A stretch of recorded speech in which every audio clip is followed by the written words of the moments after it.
का दिया जलाए रखना, जुनून का तेल पिलाए रखना, गुजरता वक्त कब दस्तक दे जाए, हर आहट पर कान लगाए रखना। अपनी लिखी इन्हीं पंक्तियों से आप सभी का बहुत बहुत स्वागत करती हूँ और उम्मीद करती हूँ कि आप जहाँ कहीं भी होंगे स्वस्थ और खुशहाल होंगे। हर इंसान चाहता है कि लोग उसकी वैल्यू करें, उसकी रेस्पेक्ट करें, लेकिन जब ऐसा नहीं होता है तो हर व्यक्ति अंदर ही अंदर बहुत ज़्यादा टूट जाता है, निराश हो जाता है। वो सोचता है कि आखिर लोग उसकी वैल्यू क्यों नहीं कर रहे। तो आज मैं आपके साथ एक कहानी शेयर करूंगी, जो कहानी मैंने आज से सालों पहले सुनी थी और उस कहानी ने मुझे अंदर तक स्पर्श किया था। तो मैंने सोचा क्यों ना वही कहानी मैं आज आपके साथ शेयर करूं, ताकि आपका जीवन भी आसान हो सके। तो आप रेडी हैं कहानी सुनने के लिए? अगर हाँ तो चलिए बिना देर की शुरू करते हैं आज का वीडियो। हुआ यूं कि एक बार एक मूर्तिकार राजा के दरबार में आया अपनी 3 मूर्तियां लेकर, और उसने राजा से कहा, महाराज मैं ये तीनों मूर्तियां आपको बेचना चाहता हूँ ताकि मैं इससे कुछ धन ले सकूं। तो राजा ने कहा, ठीक है, तो मूर्तियां बेचना चाहते हो तो हम तुम्हें तुम्हारी मूर्तियों की कीमत ज़रूर देंगे। लेकिन मूर्तिकार ने कहा, महाराज लेकिन इन तीनों मूर्तियों की अलग अलग कीमत है। राजा ने कहा, क्यों? ये तीनों ही मूर्तियां देखने में बिल्कुल एक जैसी लग रही हैं, फिर तुम इन तीनों मूर्तियों की अलग अलग कीमत क्यों मांग रहे हो? तो मूर्तिकार ने कहा कि महाराज ये तीनों मूर्तियां भले ही देखने में एक जैसी हैं, मगर इनकी विशेषता, इनकी योग्यता एक दूसरे से बिल्कुल अलग है। तो राजा को भी बड़ा आश्चर्य हुआ। उसने कहा, कैसे? तो उस मूर्तिकार ने कहा, महाराज मैं चाहता हूँ कि मुझे एक लोहे की पतली सी छड़ दी जाए। तो राजा का जो मंत्री था उसने कहा, ठीक है महाराज, मैं अभी लाकर इस मूर्तिकार को देता हूँ। जितने भी दरबार में लोग थे सभी आश्चर्यचकित थे कि आखिर मूर्तिकार उस लोहे की छड़ से क्या करेगा, वो कैसे साबित करेगा कि एक मूर्ति दूसरी मूर्ति से बिल्कुल अलग है। थोड़ी देर में राजा का जो मंत्री था वो लोहे की छड़ लेके आया और उसने मूर्तिकार को दे दी। जब मूर्तिकार को दी तो मूर्तिकार सबसे पहले एक मूर्ति के पास गया और उसने वो लोहे की छड़ उस मूर्ति के कान में डाली। जैसे ही उसने उस मूर्ति के कान में डाली तो वो छड़ उसके कान से दूसरी साइड से बाहर निकल आई। मूर्तिकार ने कहा, महाराज ये मूर्ति सबसे सस्ती है और इसको मैं कुछ कौड़ियों में ही आपको दे सकता हूँ।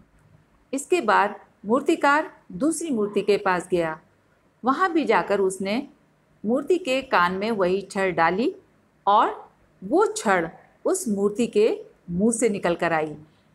तो उसने कहा, महाराज ये मूर्ति उस वाली मूर्ति से कुछ महंगी है, ये मैं आपको कुछ लाख में दे सकता हूँ। इसके बाद मूर्तिकार तीसरी मूर्ति के पास गया। वहाँ भी उसने उसके कान में वही लोहे की छड़ डाली।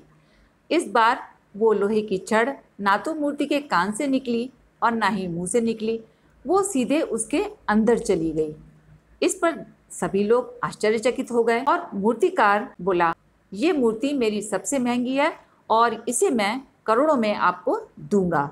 मूर्तिकार की बातें सुनकर राजा भी थोड़ा असमंजस में पड़ गए और मन ही मन सोचने लगे कि इस मूर्तिकार ने आखिर क्या साबित किया कान में लोहे की छड़ डालकर।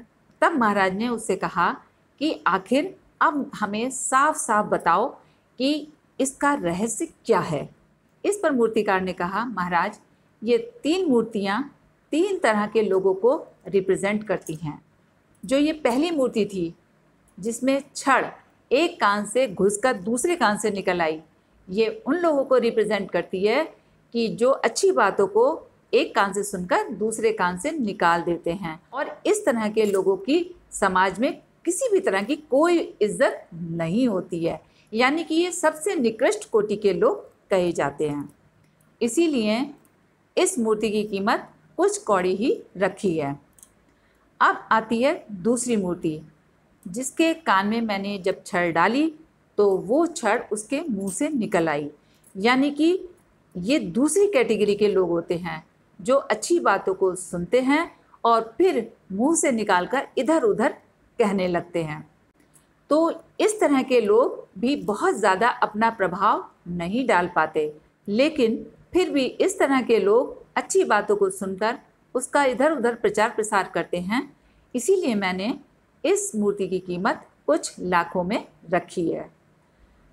इसके बाद तीसरी मूर्ति, जिसके कान में जब मैंने छड़ डाली तो वो छड़ उसके कान से ना निकली, ना ही उसके मुंह से निकली, बल्कि उसके सीधे पेट में चली गई। इसका मतलब है कि ये मूर्ति संसार में उन लोगों को रिप्रेजेंट करती है जो सबसे श्रेष्ठ श्रेणी के लोग होते हैं। यानी कि जो बातें अच्छी सुनते हैं उनको सीधे सीधे अपने जीवन में या अंदर अपने व्यक्तित्व में धारण कर लेते हैं, और ऐसे व्यक्तियों की समाज में काफ़ी प्रतिष्ठा भी होती है और उनका नाम भी होता है। और इसीलिए इस मूर्ति की कीमत मैंने करोड़ों में रखी है, क्योंकि करोड़ों में ही कोई एक व्यक्ति ऐसा होता है जो अच्छी बातों को अपने जीवन में ग्रहण कर पाता है। तो मूर्तिकार की बातें सुनकर राजा बहुत ही खुश हुआ और उसे भी जीवन का रहस्य समझ में आया। चलते चलते मैं आपसे बस इतना ही कहना चाहूँगी कि ईश्वर एक मूर्तिकार है और हम सब इन्हीं 3 मूर्तियों की तरह हैं। तो अब ये आपके ऊपर निर्भर करता है कि आप खुद को किस कैटेगरी की मूर्ति बनाना चाहते हैं। बड़े होने के नाते मैं आपसे यही कहूँगी कि तीसरी कैटेगरी की मूर्ति की तरह ही खुद को बनाइएगा, यानी अच्छी बातों को सुनकर अपने जीवन में ग्रहण कीजिएगा, ताकि आपकी भी कुछ खास कीमत समाज में हो सके। आज के लिए बस इतना ही, फिर मिलेंगे नेक्स्ट वीडियो में। तब तक के लिए जय हिंद, जय भारत।